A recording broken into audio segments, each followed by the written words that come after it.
एक dead body मिली थी, एक महिला की डेड बॉडी सूटकेस में थी, पूरी तरह से ब्लाइंड केस था। तो जानकारी हुई कि एक अंकित नाम का व्यक्ति जो इस प्रकार की एजेंसी चलाने का काम करता है और उसके बाद में उस आधार पर इन महिलाओं को ब्लैकमेल किया जाता। तो ऐसी एक महिला सोनिया नाम की महिला को उनके द्वारा ब्लैकमेल किया गया था और उसके बाद में ला करके उनके साथ में और एक और महिला के साथ में दुष्कर्म किया गया, उसकी वीडियो बनाई गई। उत्तर प्रदेश के हापुड़ से सामने आया यह मामला किसी क्राइम थ्रिलर फिल्म की कहानी से कम नहीं बल्कि एक खौफनाक हकीकत है।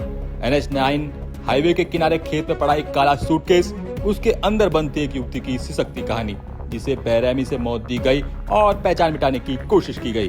अब पिलखुआ पुलिस और स्वाट टीम ने सूटकेस मर्डर की परत दर परत गुत्थी सुलझा दी है।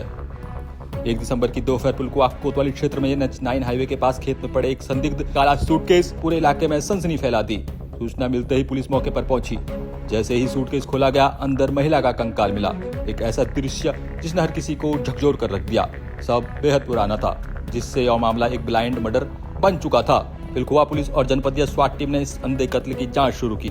सैकड़ों कॉल डिटेल्स खंगाली गई। दिल्ली NCR तक छानबीन हुई और आखिरकार एक गुमशुदगी की रिपोर्ट ने पुलिस को सही दिशा दिखाई। दिल्ली के विवेक विहार थाने में दर्ज रिपोर्ट और एक मेट की गवाही से खुलासा हुआ कि मृतका झारखंड के कैरिया कुडपानी गांव की रहने वाली थी। जांच में जो कहानी सामने आई वो रूह कपा देने वाली है। हत्या के आरोप में पुलिस ने अंकित कुमार और उसकी पत्नी कलिस्ता उर्फ काली को गिरफ्तार किया है।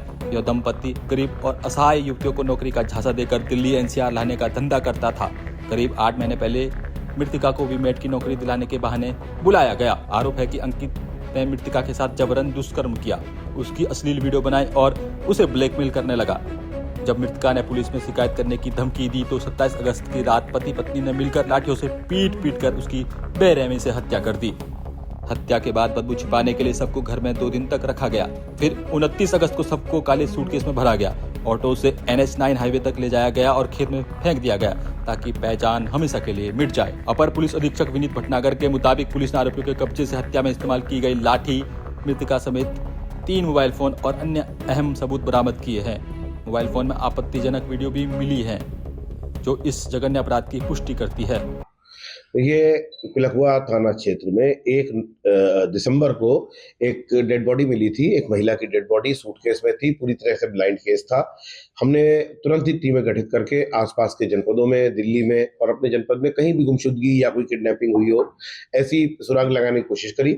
हमारी कई टीमें लगी हुई थी और अथक परिश्रम कर रही थी। इस दौरान हमको पता चला कि दिल्ली में जो हमारी टीमें गई हुई थी, जानकारी हुई कि वहाँ के एक व्यक्ति ने इस प्रकार की एक सूचना किसी थाने पर दी है, लेकिन दिल्ली पुलिस ने उस पर बहुत ज़्यादा ध्यान न देते हुए उसके ऊपर कार्रवाई नहीं करी। और लेकिन हमारे मुखबिर थे और हमारी जो टीमें थी उनको इस बारे में जानकारी मिली, उसको डेवलप किया गया। तो जानकारी हुई कि एक अंकित नाम का व्यक्ति जो इस प्रकार की एजेंसी चलाने का काम करता है, उसके द्वारा मेड के रूप में अपने साथ में जो जगह भेजी जाती थी और उनसे मोटा पैसा ले लिया जाता था ज़रूरतमंद लोगों से, और उसके बाद में उस आधार पर इन महिलाओं को ब्लैकमेल किया जाता। तो ऐसी एक महिला सोनिया नाम की महिला को इनके द्वारा ब्लैकमेल किया गया था और उसके बाद में ला करके उनके साथ में और एक और महिला के साथ में दुष्कर्म किया गया, उसकी वीडियो बनाई गई।